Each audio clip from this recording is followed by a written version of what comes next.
And with that, we will toss it back over to you, Barry.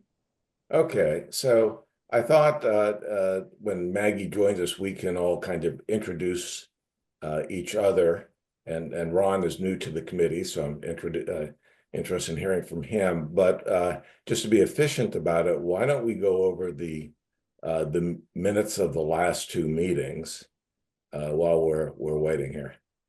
And so Kelly, let's see, why don't we start with the meeting before last?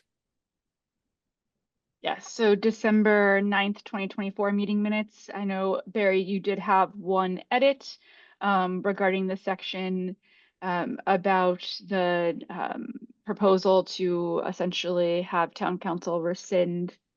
Um, Let me just look it up real quick.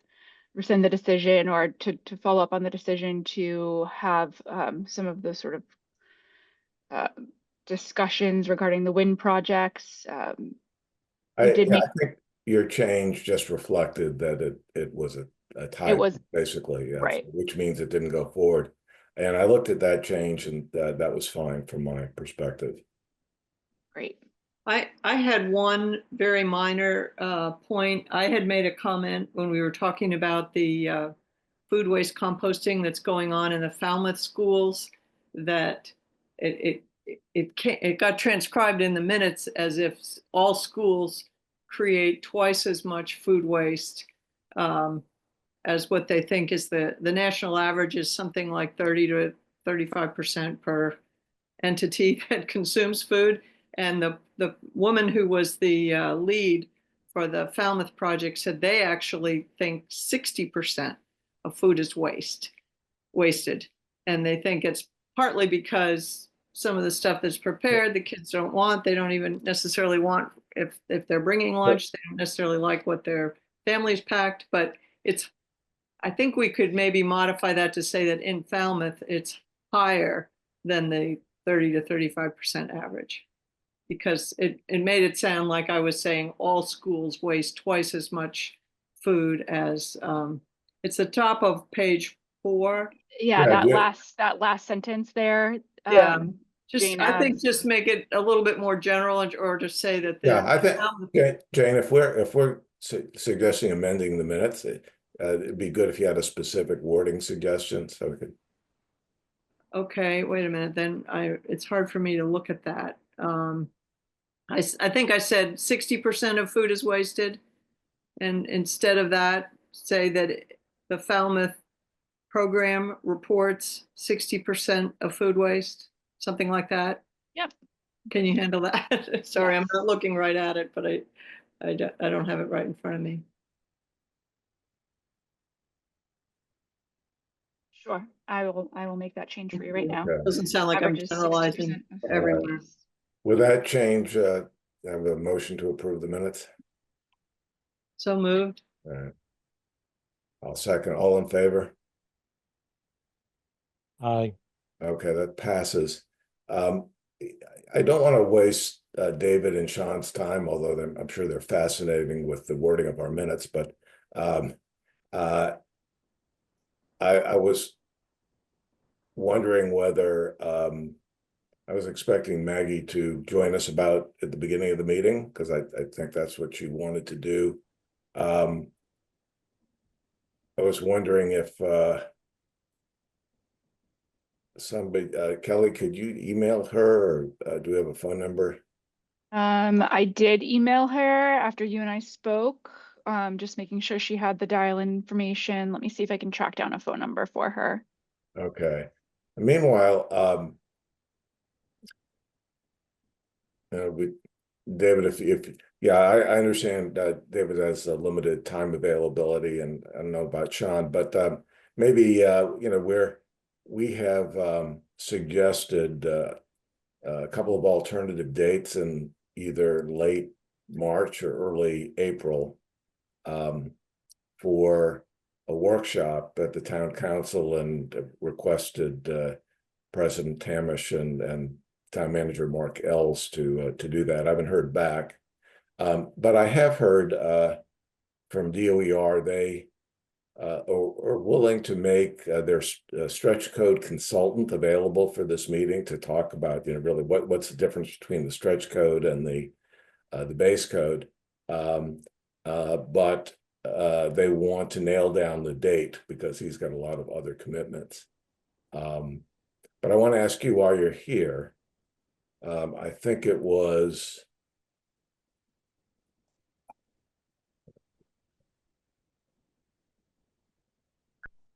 March 27th or April 10th. Wonder if those dates present any issues for you.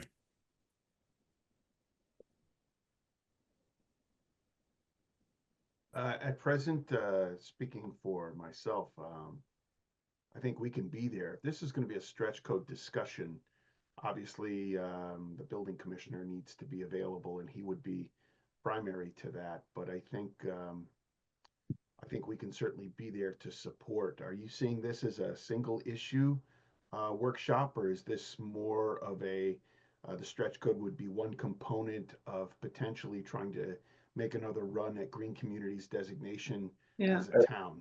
Yeah, I think the latter.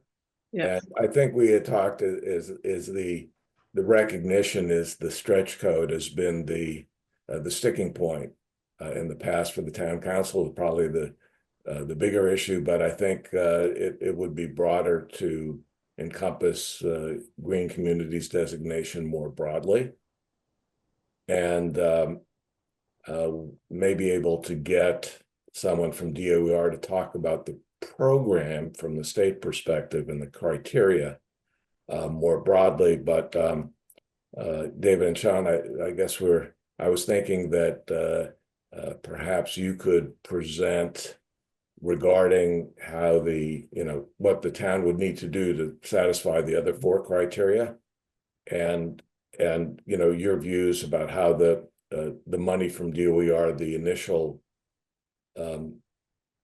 monies, which I think are in the range, would be around $200,000. And then the ability to access additional grants, essentially how those monies could be used for town energy efficiency projects.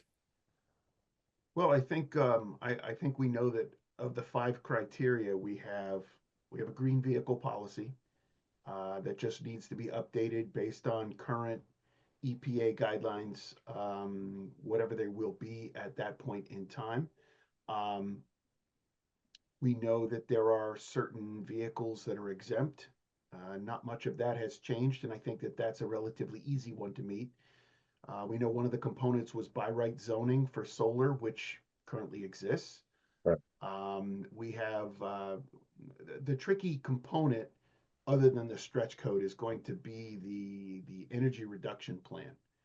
Um, the hardest part with that is that you build around a baseline that's within a 3-year window, and then you have to come up with these energy conservation measures with the hope that you implement them over the 5 years and you reach that 20% reduction. We have always suffered because of our good work in that we don't have a lot of easy stuff because we keep fixing the easy stuff and we invest back into our infrastructure in a very robust capital improvement plan.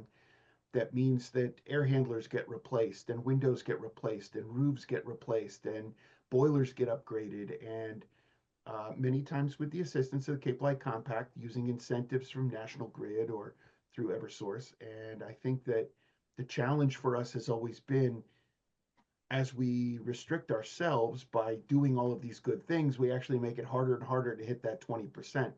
Um, we went through an extensive process of evaluating close to 60 different facilities the last time and coming up with energy conservation measures that exceeded 20% rather easily, if I could say, because it was a really good in-depth program that went in and got into some of the mechanicals that really could save us quite a bit of energy, even though it meant we had to contribute a portion.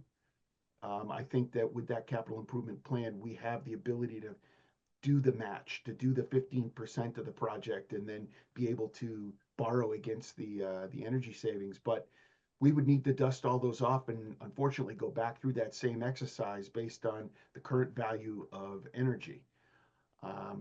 Whether or not we could get that done in a timely fashion, we might be able to come up with a plan by March and April, but I don't know if realistically we could get it necessarily done. And I'm sure that there's some energy conservation measures because we did share them with the school, we did share them with DPW that have actually been done. So we could report back on maybe some of the progress there. It will be interesting to see what we can come up with in this new round of energy conservation measures because you're only allowed to go back 3 years to find your base year.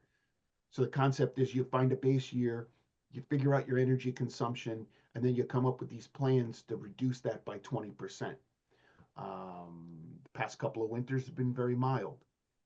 That will actually work against us because we didn't use as much natural gas, which in one sector is good, but in the other sector, it's a challenge. Our cogen plant at the high school needs to be replaced altogether. So we have to anticipate what that's going to be. But Yeah. Sean has found a number of potential opportunities for smaller cogen, and the technology wasn't there 5 years ago. So there's some opportunities that we'll be able to tap into moving forward. I'd like I look forward to being able to sit down and discuss some of that. In essence, I think we've got answers for 4 of the criteria if we can get to the stretch code, and we can present all that at that workshop at that time. Okay, that's great. Look, David, look, just listening to you, does DOER allow weather adjustment in the data?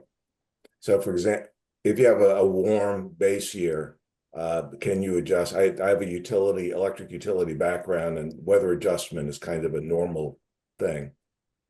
So yes, I think there is a factor in there, and we can make the explanations as we go.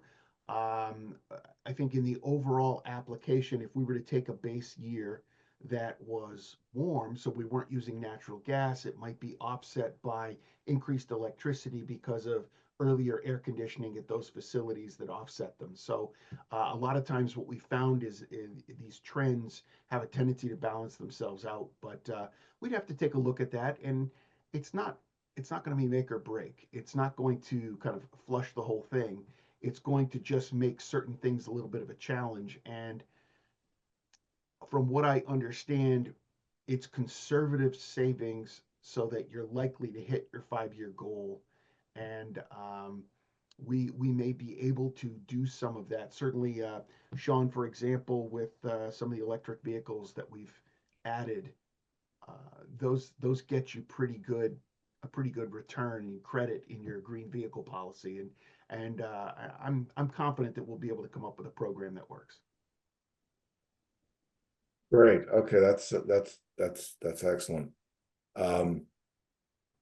So maybe I'll ask. I have not heard back from. Well, I would say I sent an email to President Tamish and Mark Els asking for the workshop. I had a response from President Tamish pretty much immediately that they would take a look at it at their next agenda meeting, preparing the agenda for a town council meeting. I haven't heard anything back, and I'd ask Kristen Turkelson, who is our liaison, is on the town council, whether you've heard anything. I was not at the last meeting, Barry, because I had to work, but I mean, I think you could probably just suggest what date works for you. I mean, you have 2 dates. I would put your best bet in and go from there. Yeah. So and I can bring it up at the next agenda setting meeting. It's just I wasn't there because okay. the schedule was maybe I'll switched. follow up maybe with another email. When is the next agenda? I'm gonna put myself on mute and look because I don't know Okay. exactly, and then I'll just unmute and let you know. Yeah, so I'm yeah, basically I was told by DOER to get a date, and once that's firmed up, they can see they can commit their consultant. Or I think it would be a good idea as part of this to just basic information on the difference between the stretch code and the base code.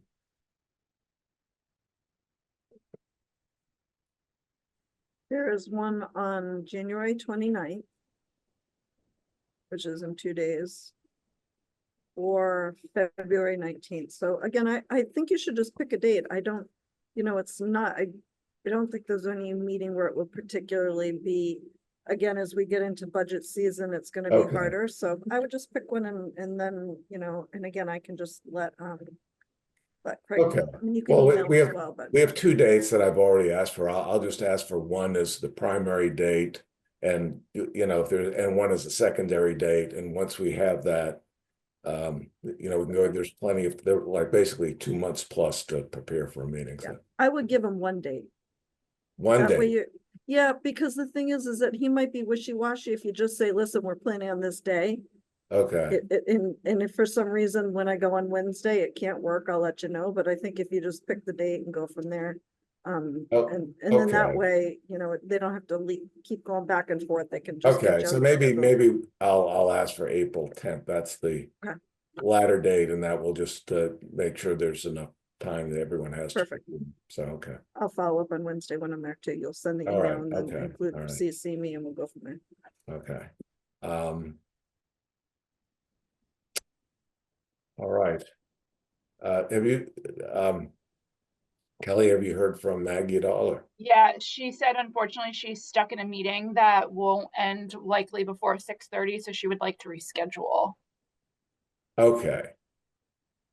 All So right. I can touch base with you offline, Barry, and make sure you have her, well, you have her email, but I can give you the number that I found for her as well. She did end up responding to the email as I was calling her. Okay. All right. Well, that's too bad. Um, I'm sorry for David and Sean because I invited you to hear their presentation, but it's great that you're here anyway. Give us some time to talk about the workshop. So Yeah, and she's also trying to get on the town council schedule.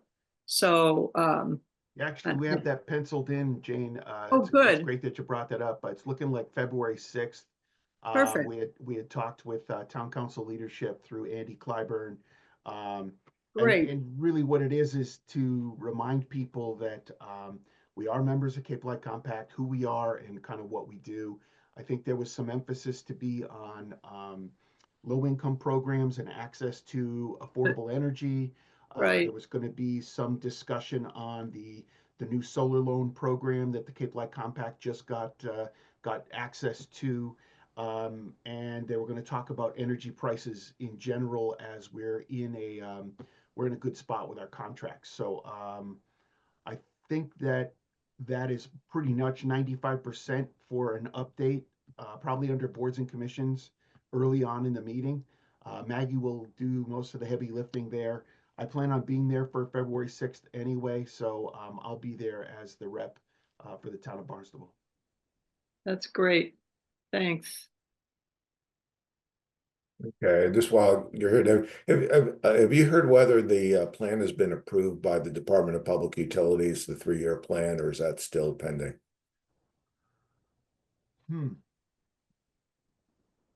I would not want to say yes or no at this point because I'm not 100% sure and would rely obviously on Maggie more Okay. explicitly. So I'm going to take the 5th on that. Okay. No problem. Yeah, I think the chance of it not being approved is close to 0, I would think. So anyway. All right. Well, let's see what next. Let's go back to the minutes of the last meeting.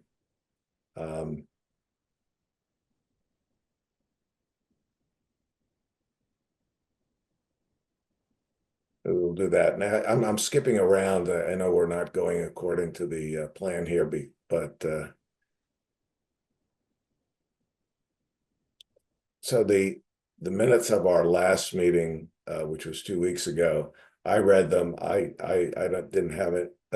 I guess I just had one typo there, is where it said, I think you referred to mass aid. It should be mass save.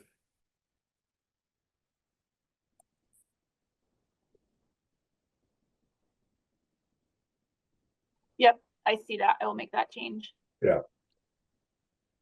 Does anyone else have any other question, or If not, do I have a motion to approve the minutes? Okay, I'll move to approve the minutes. Rob seconds, all in favor? Aye. Aye. Okay. All right, the minutes are approved.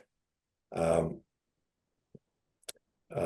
let's maybe we can, I know I'm skipping around, but I want to talk about things that David or Sean might be at least slightly interested in.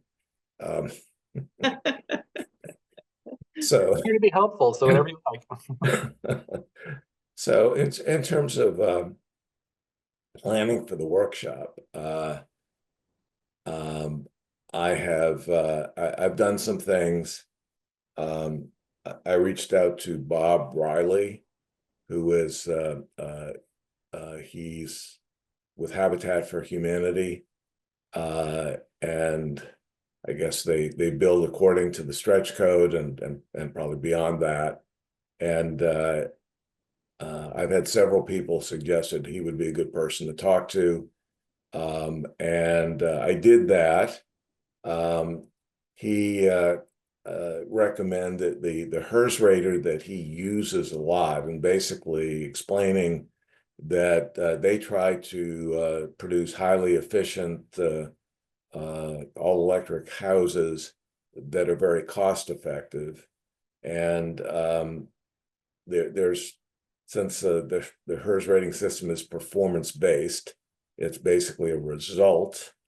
And there's a lot of flexibility in getting there. You can use different quality doors and heating and ventilation, etc.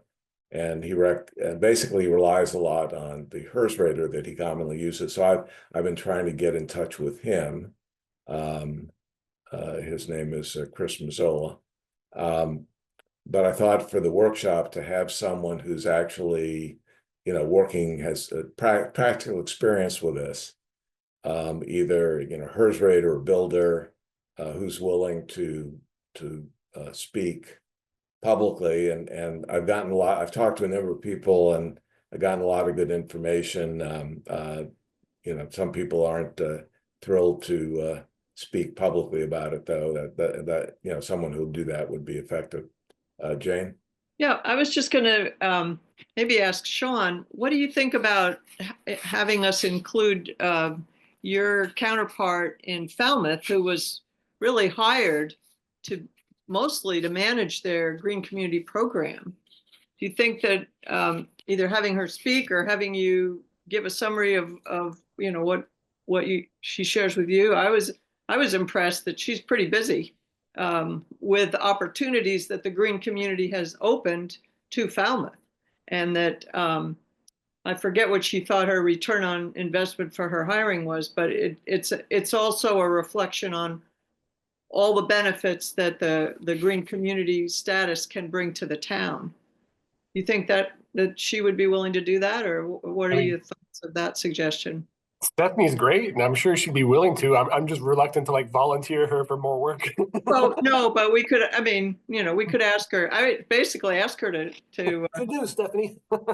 share their successes with the green community, because it's fairly new for them, isn't it? A couple years or. I'm not sure. I mean, she's new for them, like that. She's a new asset, That's and true. Yeah. she's hit the ground running. And she's very good at speaking about it. So I'm sure she'd be a great addition if she had the time. I can ask her if you like. But Well, I didn't get that approved by the whole committee. It was just a thought that we could consider. But I think having Cape communities that have a track record with this is something that should be shared with the town, just to not only answer questions and concerns that people have had in the past, but really highlight the benefits that many other towns have had. If I could Okay. just kind of build on that for a second, Sure. I honestly believe that the last time that we did the green communities discussion, there was this narrative that it was going to cost so much more for builders. That meant that it was going to cost so much more for housing that it probably didn't make sense. And I don't think we were anticipated for that string of questioning. I think if someone, perhaps Stephanie, perhaps someone else, can kind of say the initial upfront cost is minimal, especially when you look at within 3 to 5 years, the energy savings for the people who live there offsets any additional cost that would be there. And I think that we never really got in front of that kind of a line of discussion. And there were a number of people who we were presenting to who had different understanding levels. Some didn't understand green communities that much. It's just what they had read. And then there were some people who were real experts on it. And I think I think we may not have anticipated that there was such a wide variety of backgrounds and different levels of understanding and comprehension when we went last time, and that might have made us lose our momentum and lose control of the conversation at the time. Yeah, David, I agree with you 100%. And I think that I see as part of this workshop is the economics of it from the standpoint. Maggie. Here's Nope. Maggie. Maggie's joined us. Yeah, I had to step, there's been a meeting that I have to be at, so I had to step out of that to let you know that I'm gonna have, something's come up relative to our income eligible program that we have to resolve tonight, so I'm not gonna be able to present, so I Okay. texted that, so that's why I just wanted to let you know. Oh, thank you. Send my Thank you. apologies, but I'm supposed to be on, I got out of one Zoom, now I have to get back into that Zoom.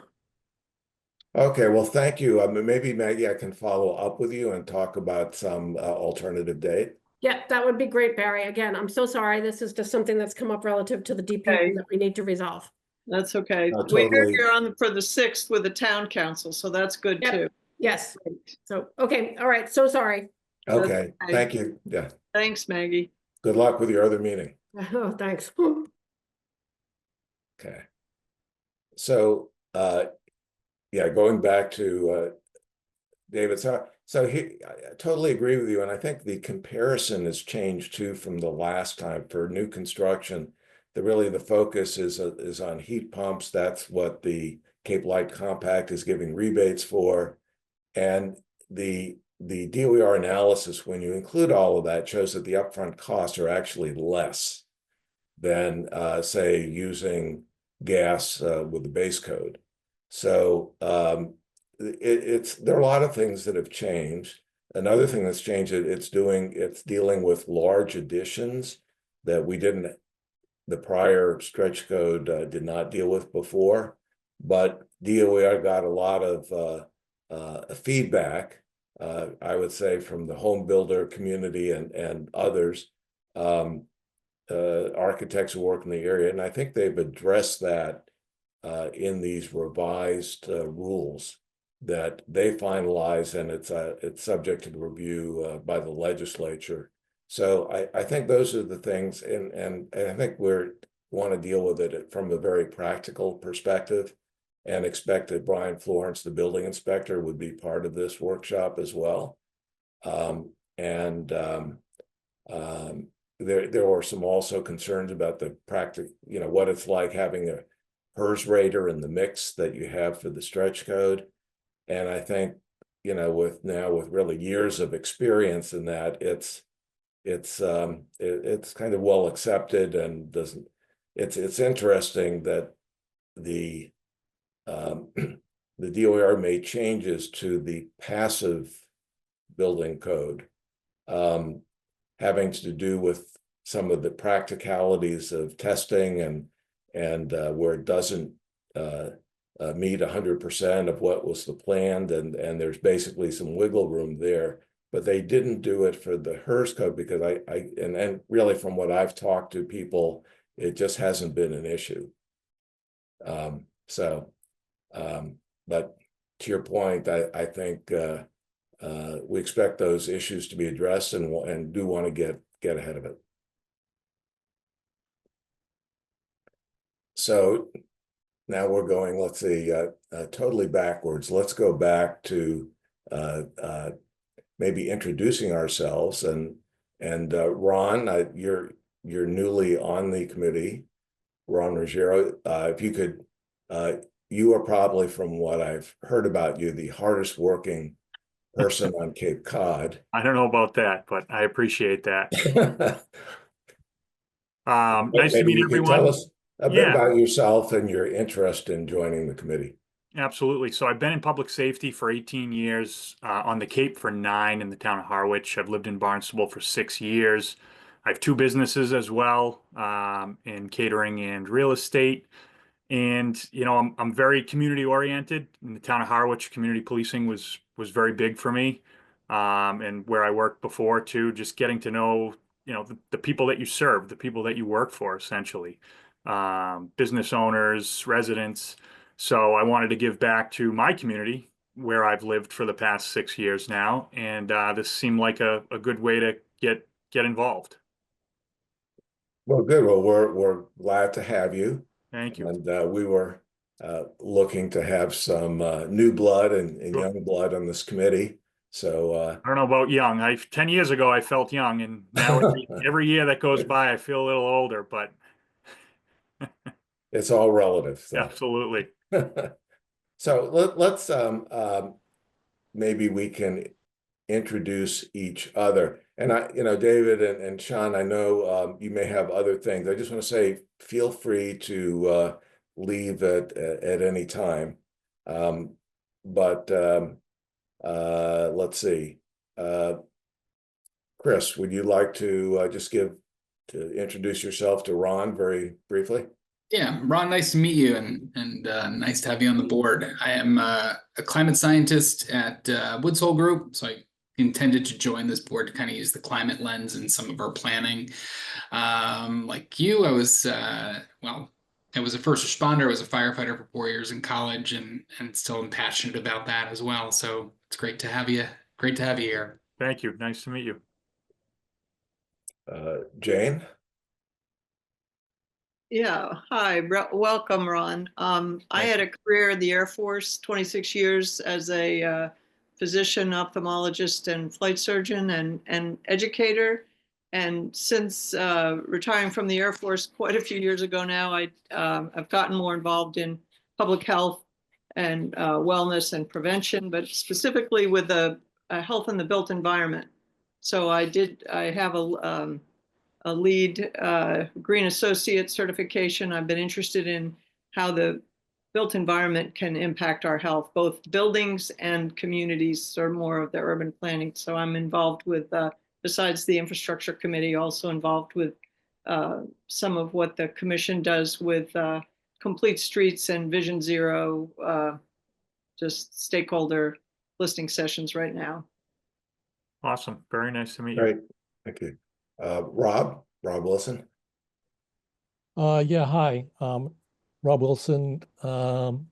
Just generally a nerd. Started out as a mechanical engineer and then became a programmer and did some project management and what else? Software development, of course. Kind of when I was back in school, I wanted to be a solar engineer. But that was at the beginning of the 70s recession, so that didn't work out. So I took other paths. Great. Nice to meet you. Thank you, Rob. John Solomon. You're muted. You're muted still, John.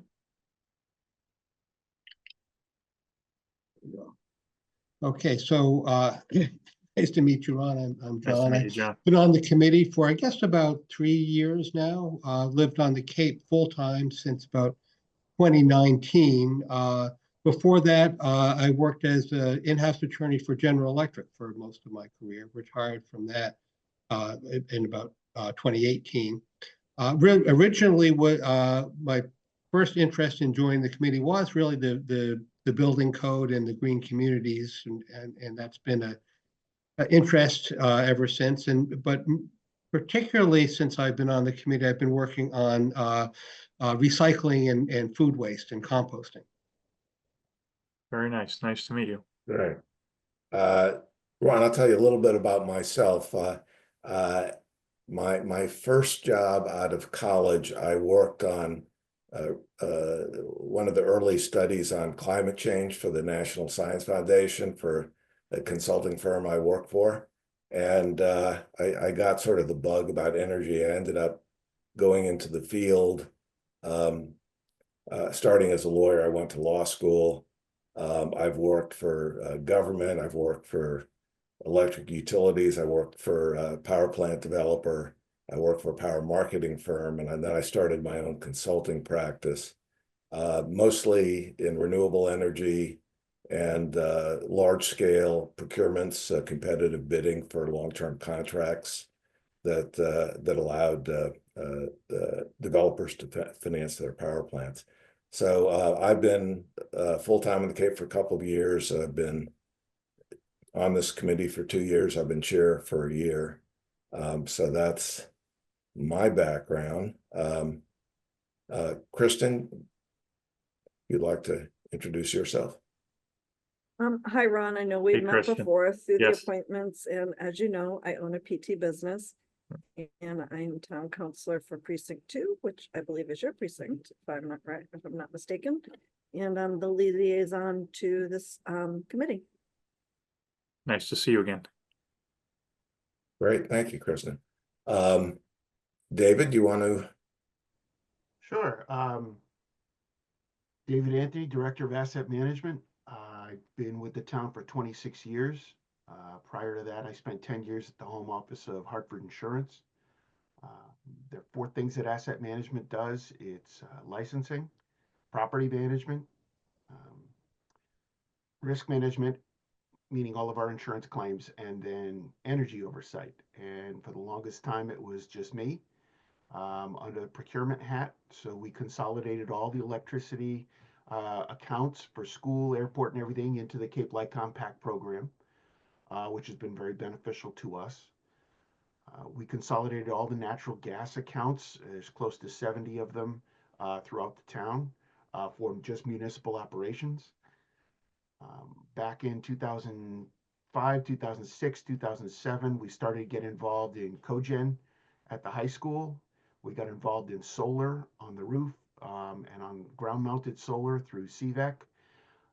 We put up the wind turbines with the former director for the water pollution control, Peter Doyle, who was on this committee for a number of years and helped kind of break through. My impetus had always been, from a procurement standpoint, green meant money, and how were there ways that we could stretch the budget? It was not necessarily this political or emotional push. It was really about the task that in front of me was to find ways to stretch the municipal budget. Peter was much more passionate and emotional, and between the two of us, we worked very well together to try to do the solar that's out at the water pollution control, the turbines that are out there. I ran essentially oversaw the energy budget for the schools since 2006 and managed that $2 to $3 million budget line. So it was always very near and dear to try to get the lowest price possible through long-term contracts and try to leverage renewables behind the meter, especially so that we bought less of the expensive power and were able to kind of make our own. A few years ago, with the Energy Committee at the time helping out, we were able to petition the town council at the time to hire a sustainability manager, and realizing that there were going to be opportunities for more of that to be done if we could throw staff at it. And I think at the time, Mark Ells was saying, we keep throwing resources at the things that are broken. Maybe we need to throw some resources at things that are being done well to see if we can leverage more of that. And so I'll hand it off to Sean, because he is the result of that successful effort to get that position funded. Nice to meet you, Dave. Thank you, David. Yeah. Hi, I'm Sean. I'm that staff that they're throwing things at. Hey, Sean. So yeah, I don't know what you want to know about my background. Been working on a lot of energy issues for the town, benefiting a lot from David's previous work, so consolidating and keeping tabs on all our accounts, looking at opportunities for expansion for energy generation, like within the town, and also energy savings possibilities also working on some flood and climate issues. My background is I have a master's in urban planning from Tufts. I'm a certified city planner since last year. So my undergrad is economics. I have a bachelor's in economics and one in geoscience. And yeah, I love everything at the intersection of human welfare and the natural world. And I just like working to, fluff and benefit the town as much as I can. Absolutely. Nice to meet you. And you have to brag about the grant that we hope we have for the school district, or are you not allowed to brag about that until it's in our account or wherever it is? It's a big one. I guess I can brag about it. I don't know. It was a lot of work, so I took a big swing at a relatively open-ended grant from the feds and created a project that would suit it. And that's a microgrid at our high school and middle school complex. And so we would put a lot of energy generating capacity on it, like solar, maybe wind, probably not, but battery power, and we'd create a standalone system that could island during an emergency. And also key to it was electrifying the HVAC system and giving it year-round climate control to really improve the internal air quality a little bit. It's $42.3 million. I don't know where it stands right now. I kind of hustled and made a huge fuss in the last few weeks to try and get it as far as solidified as possible, and the feds gave the state a conditional award letter, so I think it's as encumbered as I can make it, but these are new times. So Work. Some of that may be, beyond our control. yes. Yeah. Well, yeah. Thank you, Sean. He's Kelly. he's being humble, if I can say. Yeah, That wasn't the only thing that he's been working on. He got us our first 3 electric vehicles for essentially pennies on a dollar. So we were able to replace 3 gas-powered vehicles, or are in the process of doing that with electric vehicles, and they are well used. And Sean, you should talk about the EV charger infrastructure project. Oh Yeah. I'm so bad at talking about what I'm doing. So yeah, I guess first the EVs, we have 2 Bolts and 1 Ford Lightning. The Bolts are well loved by staff. Huge fan.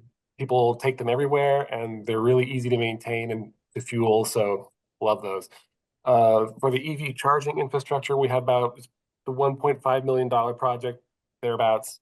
That's mostly funded by the states and Eversource, and so we're looking at 65 or so new ports coming in the spring, summer at the latest. It's been delayed a lot because Eversource has a backlog on electrical infrastructure.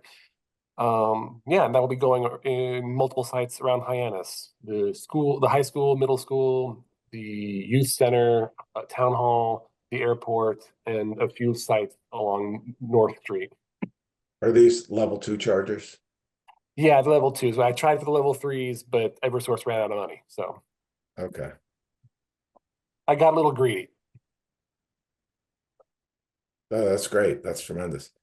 And these are they available for use by the public as well as town employees? Oh, really, they're mostly for the public. We're getting 6 ports for our own use. Right now we're refueling. We're recharging the EVs that we have on the public charge that we have at town hall.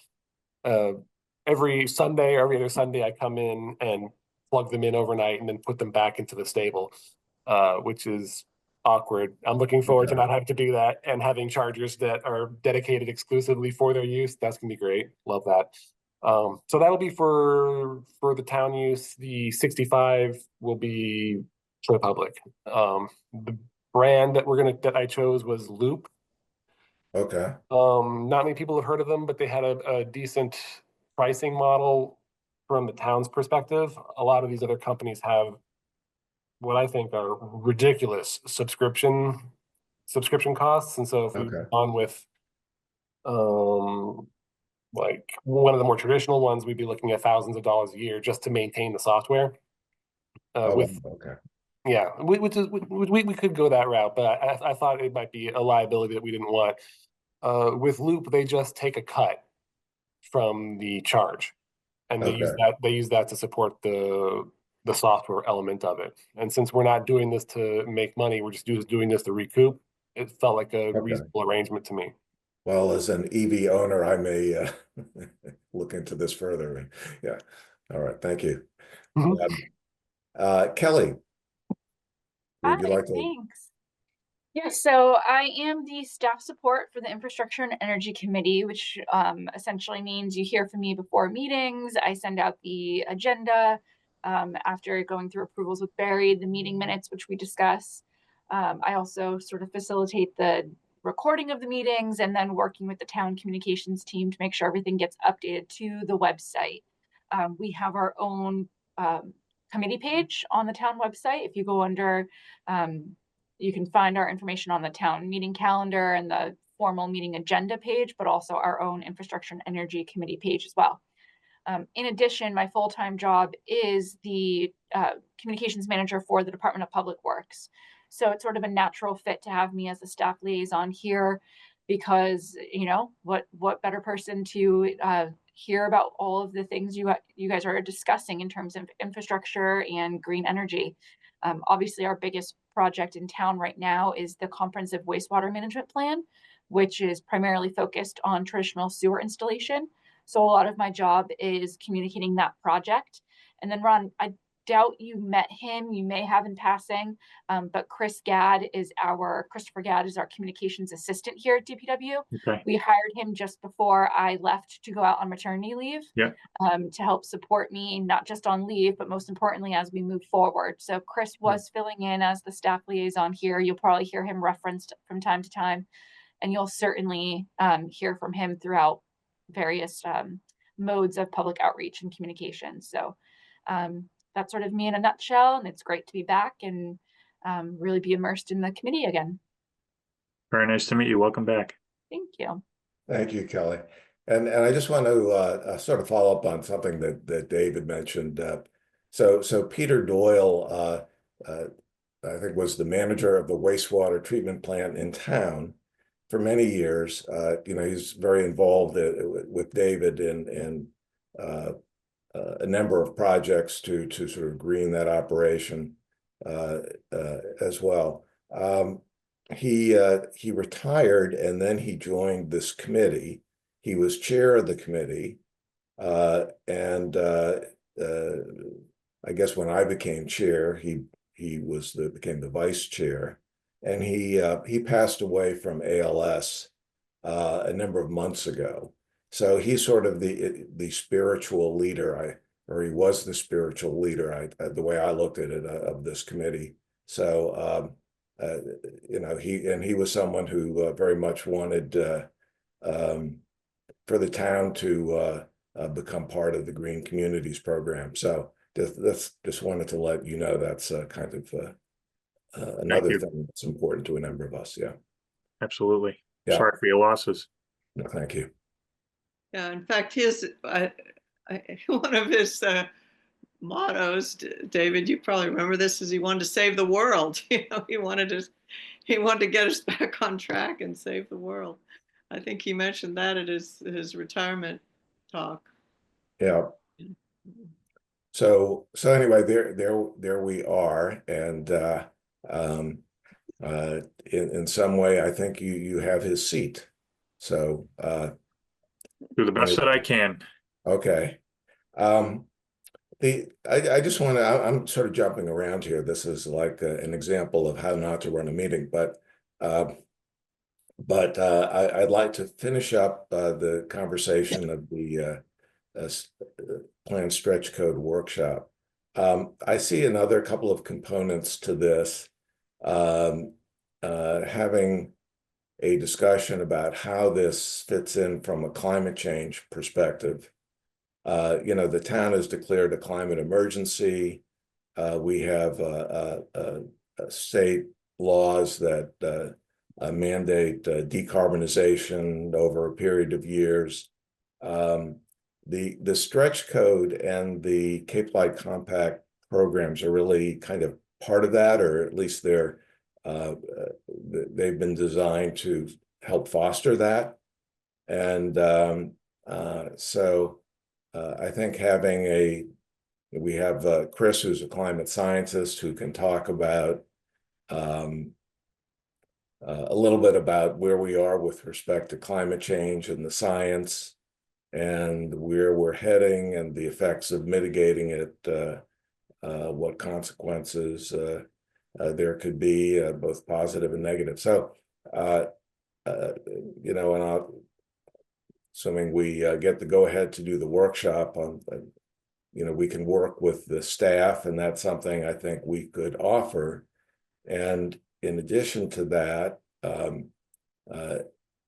Jane is a doctor, has a lot of experience with indoor air quality and health impacts.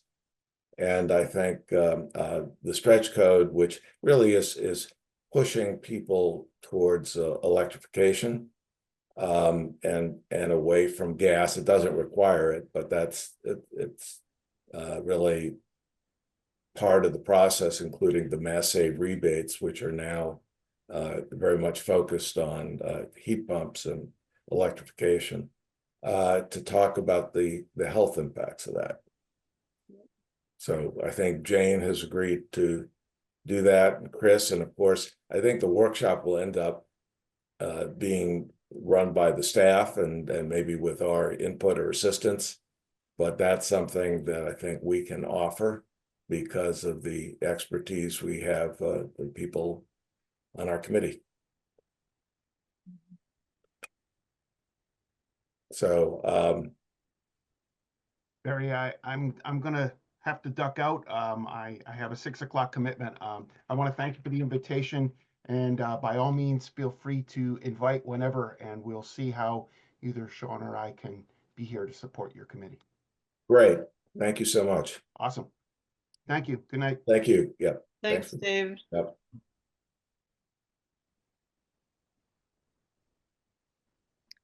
All right. So I know that we had a to-do list. Barry, one more thing on the Yeah, sure. workshop. I think Kristen has brought up before, and I think it's a great idea that we sort of be prepared to answer the sort of the frequently asked questions. See if we can kind of gather those together on some of the things Yeah, pushed back on before. you know, I was just about to get into that, so that was sorry. yeah. No, but I'm glad you raised it. But yeah, we talked about that. That was and I am in the process of putting that together. And just let me give you an example of some. I got the DOER updated economic analysis, and they have assumptions about the rebates from the Mass Save program. And what I'd like to know whether there are any additional requirements with that go beyond the stretch code. I've heard some varying things, and the program is changing. But if there are some other requirements and there are costs associated with that, they should be included in the economic analysis. So the Home Builders Association put together their own analysis, and they did not include any of the rebates or other, you know, like tax benefits. And in talking to their consultant, he said because there were some other requirements that imposed costs, and they decided to essentially not get into any of that, which I don't think that's the right answer either. You should try to get into both. So I have some questions, and those are, you know, follow-ups with DOER and the Cape Light Compact. Those are just examples, but yeah, I will put those together. But initially, the focus is on having questions that I don't know the answers to, and trying to get the answers from the appropriate people.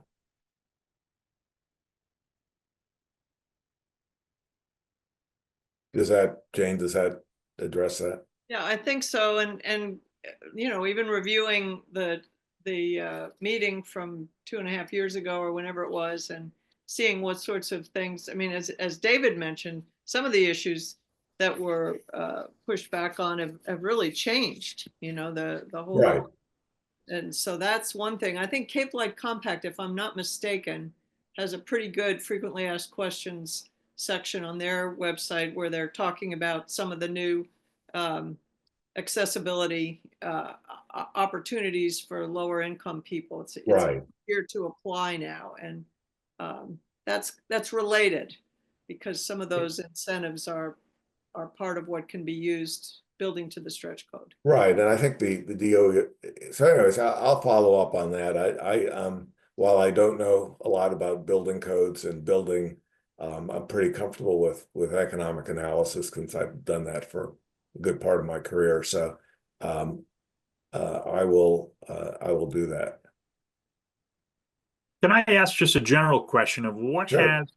has the pushback been with the town for not wanting to adopt the green codes, the stretch code? Yeah, so I think David was, my perception is correct, that it was primarily on economic.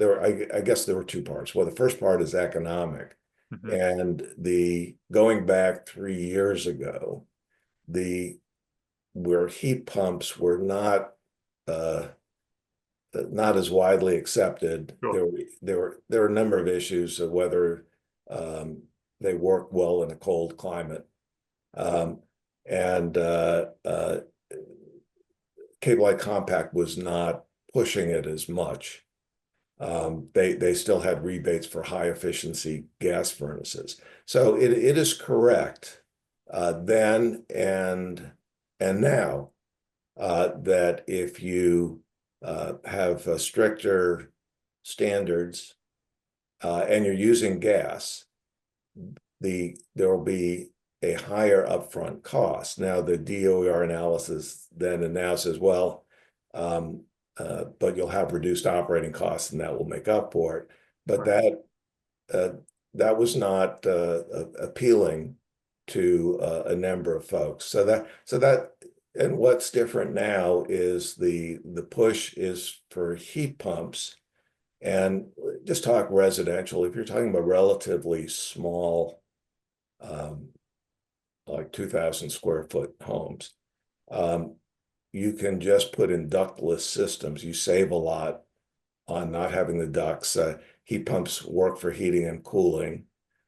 So they're saving there. And one of the big, just generally savings is the base code is prescriptive. You have to do A, B, and C for windows, heating and ventilation, whereas the stretch code is you're modeling to you're trying to get to a result, and let's say it's 45 for new buildings. That's the HERS rating, and it's basically you start with software to design something that will come up to that, and then you build it and then you test it.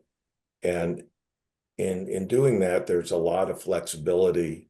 You can use, in DOR's examples, less efficient and much less expensive windows and save money there. There may be some other costs. I think there are additional ventilation costs, perhaps as an example.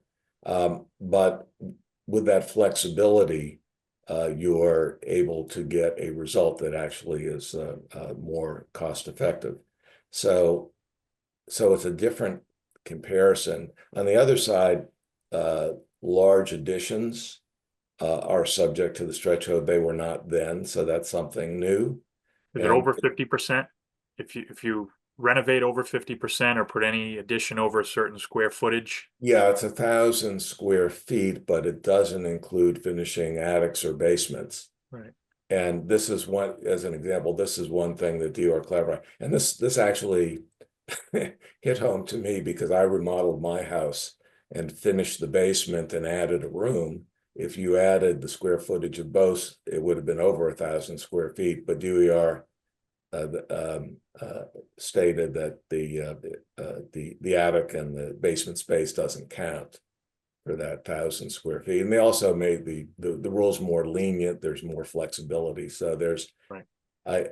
The Home Builders Association of Massachusetts seemed to be satisfied with the result, and I talked to their consultant personally. So they really addressed a lot of these very practical concerns and economics. And for some people, it may not be enough, but I would say it was probably for what I can tell for a lot of the industry. Barry, could I just add that this wasn't an overwhelming pushback, Ron. This was a town council vote that was a tie. Yeah. Wow. With one absent or one abstaining. And the question that was being voted on was, should the town spend the effort at that time, which was it December 22? Is that when the meeting was? I think it was 21. Okay, so 3 years ago. And it was it was a vote on should the town spend the effort, David Anthony and others, to explore whether it was a good idea to go forward with the green communities. And so the town council was split. And because it wasn't a positive election result or a vote result, it was considered a negative. And so they didn't do more exploration at the time. So it wasn't an overwhelming pushback. And a lot of the public comment, if you go back and listen to that recording of that meeting, was, pretty strong on the why we should be doing this. The climate emergency that we had scientists and others talking about, even a green architect on how cost effective and cost savings it was to her clients to use a HERS rating because it helped them design a better building early in the process. And so there were definitely, both sides of support and pushback were presented, and it was essentially a tie. Yeah. So that's true. And being a tie, it didn't pass. But Right. the other part of this, Ron, that I'd like to talk to you about is the practical effect of having a HERS rater in the process. So basically, you design to this result, you hire a HERS rater. There's a cost associated with that. I think from what I've been told, it's about $2,200 roughly. And then they do a blower door test and see whether the building performs as it was expected to. And so there were a lot of issues raised, and we're coming out of the pandemic at the time. Right. About what happens in the high efficiency stove or dryer doesn't show up, which was an issue. What happens if they don't pass the test? This is someone new in the process. So what I think has happened from what I can tell is that we've now had, this is all the other towns are stretch code, and right. I think 85% of the municipalities in the state, something like that. And there's a lot more experience with that. And this issue about, basically the process is accepted.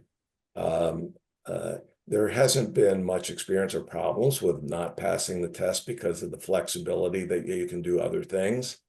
To the point where there's another avenue you can go, which is passive houses. And that's where actually there has been an issue and it's a different process. And I don't think, to my knowledge, there isn't much that's been done in the town using this approach. So the DOER accepted, which was kind of a widespread view, that with passive houses, if you don't pass the test but you're close, you can have building occupancy granted. And so there's some wiggle room there. And the fact that this was not even asked for the HERS rating approach suggests that it really isn't an issue. So there are some practical issues that I think with more experience, I think will be much less important. There must be results now, right? I Oh, mean, yeah, all the these people other do. communities that you can go back now and say, all right, well, these communities have been doing it for X amount of years, and these are the results that, their residents have seen and whatnot. And yeah, and just, sort of a key thing is, without the base code doesn't require any performance testing. So as you may know, you can get a builder to build stuff, Sure. but it may not perform Right. as it's expected to. So that's sort of, I think that's a benefit for the homeowners. Absolutely. So they're different codes. There's codes for residential and there's codes for commercial. And I think the last time the focus was pretty strongly on the residential side. Sure. And some of the things want to get a sense of how many homes and other buildings, say in a year, would be built for new. What is our experience with renovations that would need to go through the stretch code? I think with the changes that you have made, that's probably less. In my house, as an example, I spent some time inquiring because the Cape Light Compact had a program for large additions, and so I looked into this, and ultimately, for kind of number of reasons, did not pursue that. Because I don't think I would have qualified. But I would say in talking to people, there was some uncertainty about how finished basements would be treated, and that's a fairly common, or finished attics. And the fact that that's sort of taken out of the equation, I would think mean that there would be far fewer homes that would be subject to this large addition stretch code. Good information. Thank you. So I think that I just want to so I'm looking at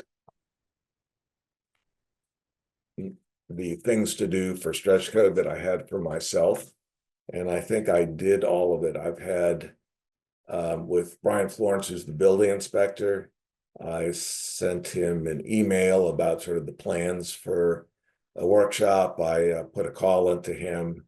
I sent him an invitation to this meeting. So I've definitely, I have not talked to him since we collaborated on Ron. The town submitted comments to DOER, basically supporting its amendments to the stretch code. And also we had some other questions and concerns that were in those comments, but I worked with Brian Florence, who's the town building inspector, and preparing them, and they were submitted by the town under the signature of the town manager.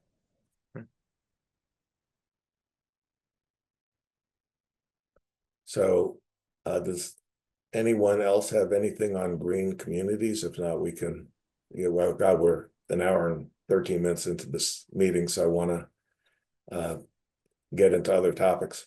Yeah, I don't have anything that really needs to be gone into in detail, but I've done some research. There's definitely health benefits by the stretch code ventilation requirements over the base code, and I can get more references, but I've got a pretty good start on that. It's not at all controversial. It's a very definite improvement by having a ERV as opposed to exhaust ventilation.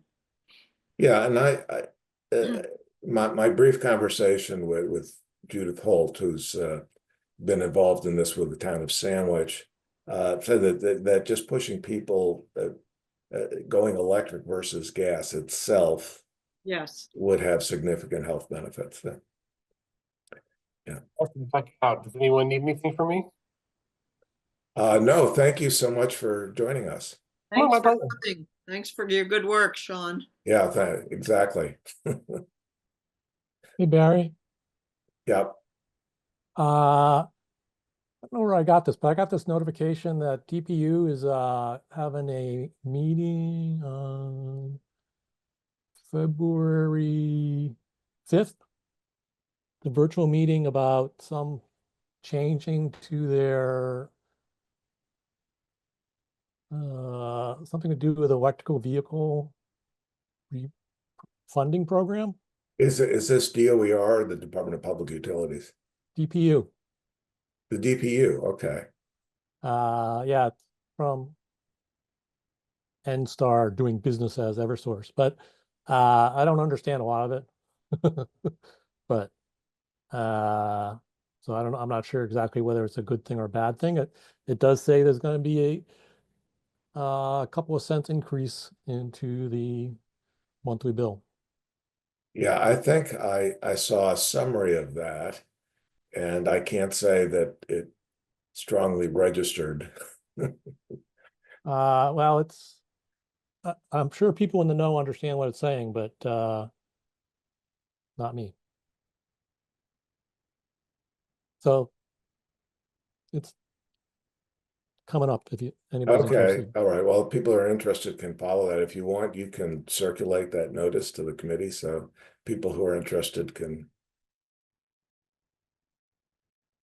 follow up.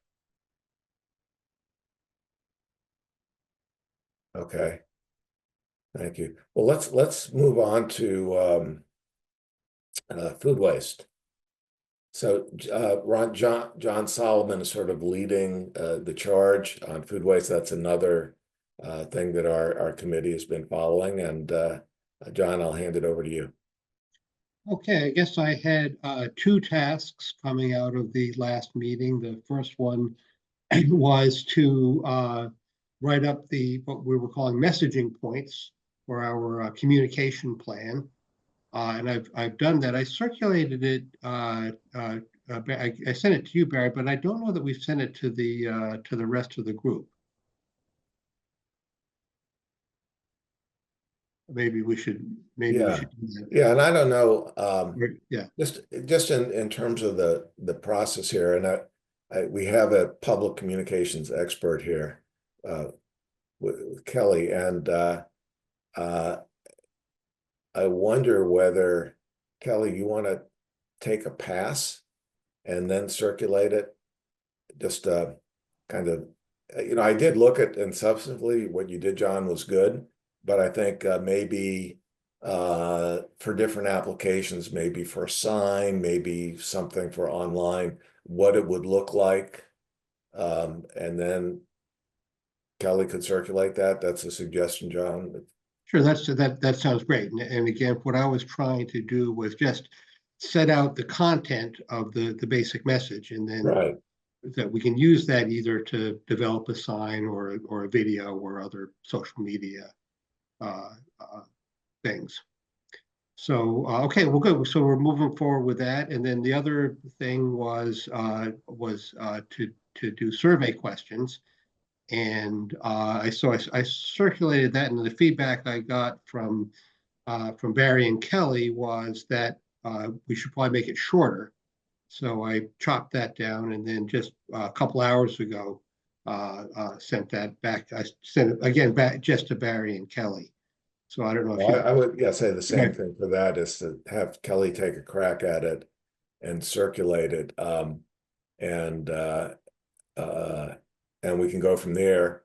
And I guess the other thing I should add is that we talked about Ron at our last meeting, and Jane, I don't think you were here, but we were communicating with Tracy, who's the manager of the waste transfer station, and basically have an agreement that John and I, and I guess any other members of the committee want to join in, would be able to be at the transfer station and to talk about food waste, and give out buckets, the free green buckets to put your food waste in, and maybe with some of the compostable bags as a way of notifying people about this opportunity and encouraging people to do it. So.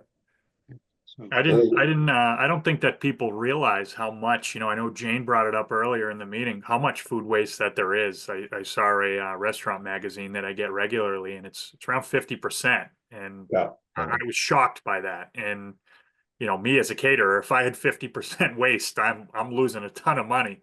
But just to see that number, I was astonished by it. So I think that this is definitely a great important topic that probably a lot of people aren't aware of how much they're actually throwing away. Yeah. Yeah, that it is. And from an environmental standpoint, you put it in a landfill and it creates methane, which is a very potent greenhouse gas. So the other thing, so I was mentioning that we were allowed to do this at the transfer station, but we're really waiting for better weather. I was thinking if people are like me, that in 30-degree weather, they're really not interested in spending extra time at the transfer station. So we'll wait maybe till it's 40. you let me know when you think it's Yeah, when it's good. It may be a while. Yeah, I won't hold my breath. And I've also tried to contact a couple times the yacht club that they have a very successful food waste composting program that they set up when Black Earth picks up their materials. I just haven't heard back. So I need to, I think all I have is emails. So I'm going to try harder. And they gave a fantastic program in November, and I'm sure wouldn't mind doing it once they're available, but I'm going to continue to try. Okay. Okay, great. All right. Anything else on food waste? John? That's all I've got. Okay. All right. Chris, climate science and communications, it's up to you. Yeah, I mean, I don't need to spend a lot of time on this, but I thought it was pretty interesting that even though it's been so cold, I think caught up in the messaging is because it's cold here, things aren't changing. But actually, 2025 is off to the warmest start ever, which is pretty remarkable globally. So just because North America is cold, the Arctic, Antarctic, Europe, Africa are very much well above average. And yes, last year was the warmest year on record after 2023, which was the warmest year on record. So it is quite remarkable that we're surpassing those values this year. So. And Chris, you're a featured speaker at the Cape Cod Tech Council on February 7th. Everybody come. Yeah, my shameless plug, the breakfast meeting on the 7th. Yep. The 7th at the community college. Should be great. Yeah, Thanks, Jane, thanks for bringing that up. I've signed up. So 7:30 is meeting, breakfast, and 8 o'clock is Chris. Sharing his wisdom. Too early, but it's okay. all right. Anything else? Okay. And yeah, I see we're getting close to the 6:30 mark.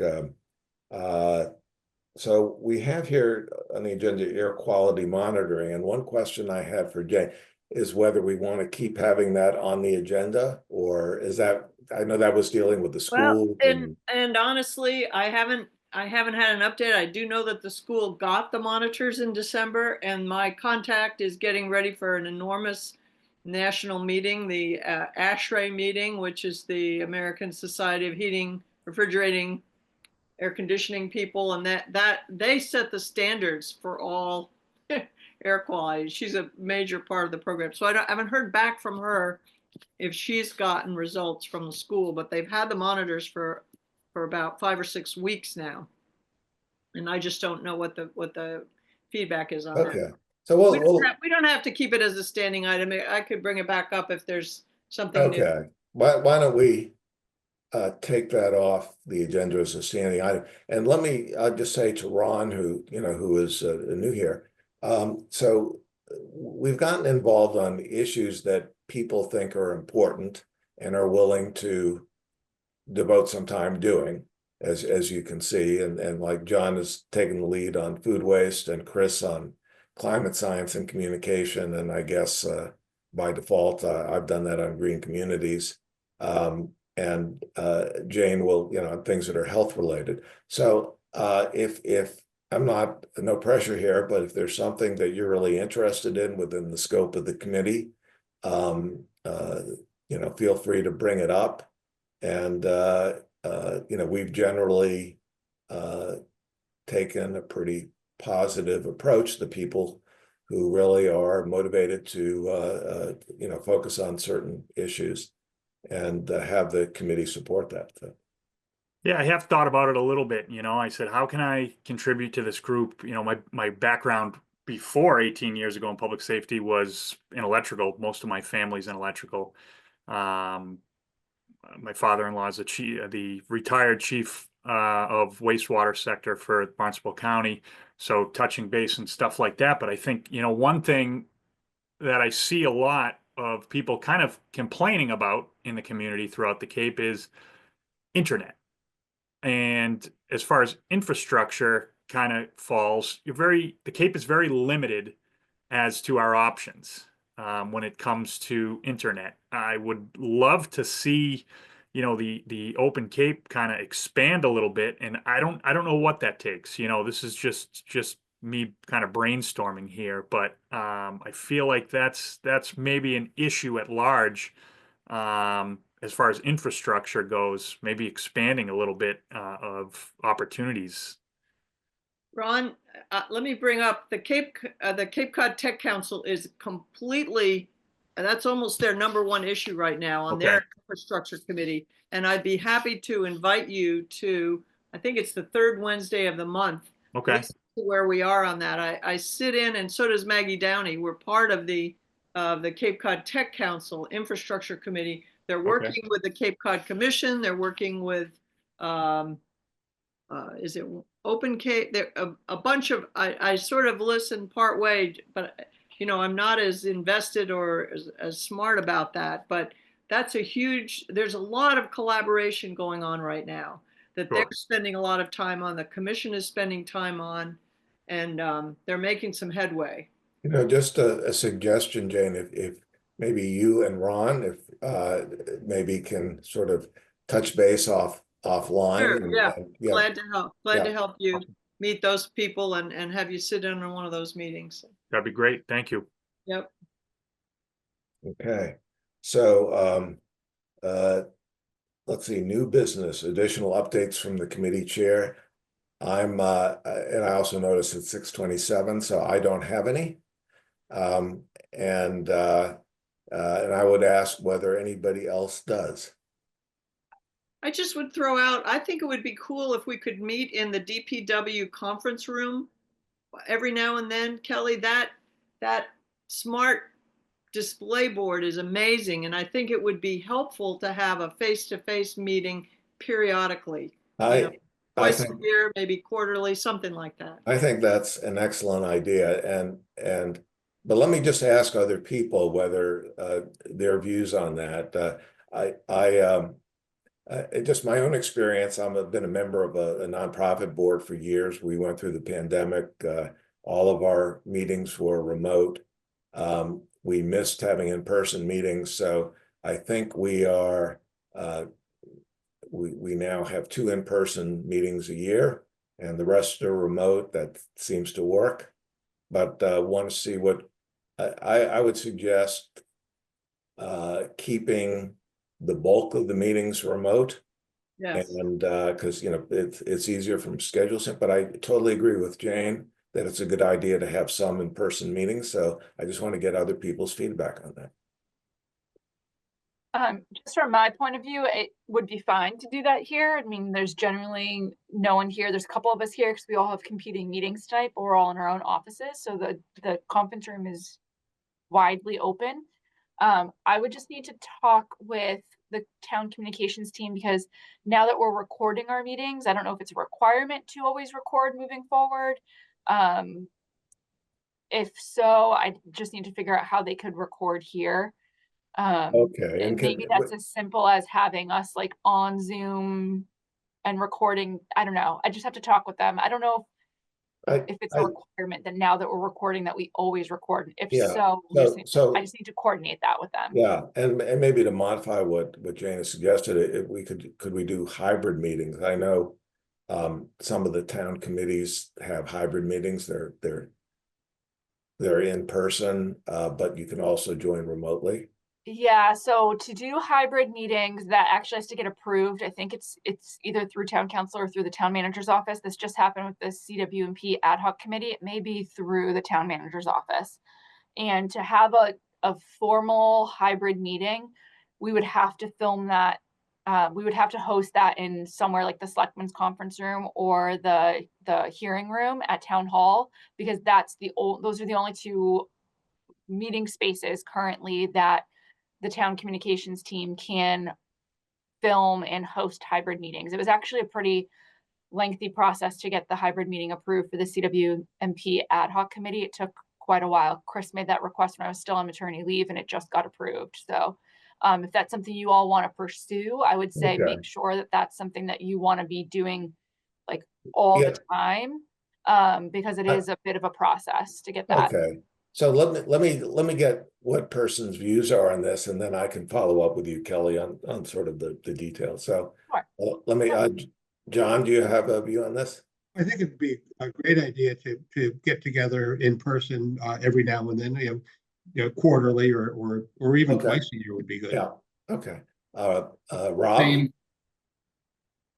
Yeah, I'm just used to, well, I started in committee when there was in the conference room, so I think the committee was even bigger then, so I think it'd be good to go every week, every meeting would be good. Okay, and Ron? What did we ever do before Zoom? Yeah, no, I would say to back up what Rob said, twice a year or quarterly, 4 times a year. I think that it's important to see each other once in a while. Great. And Chris? Yeah, same, absolutely. Okay. And Kristen?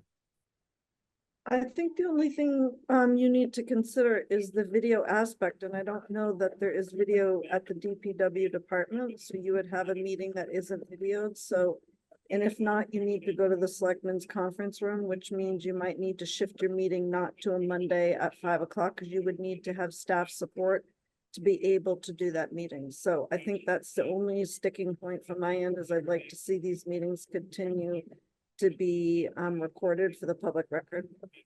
Okay, so okay,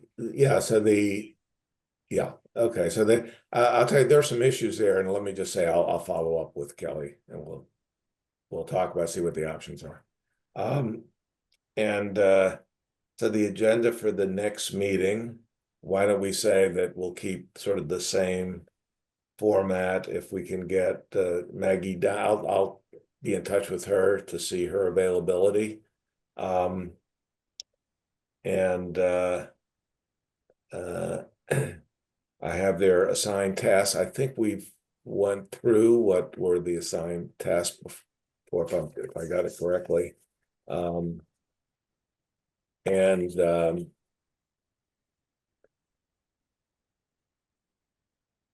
So I think we can, I think we're ready to adjourn in my view, but I'd like to ask whether anyone else has anything else they want to talk about.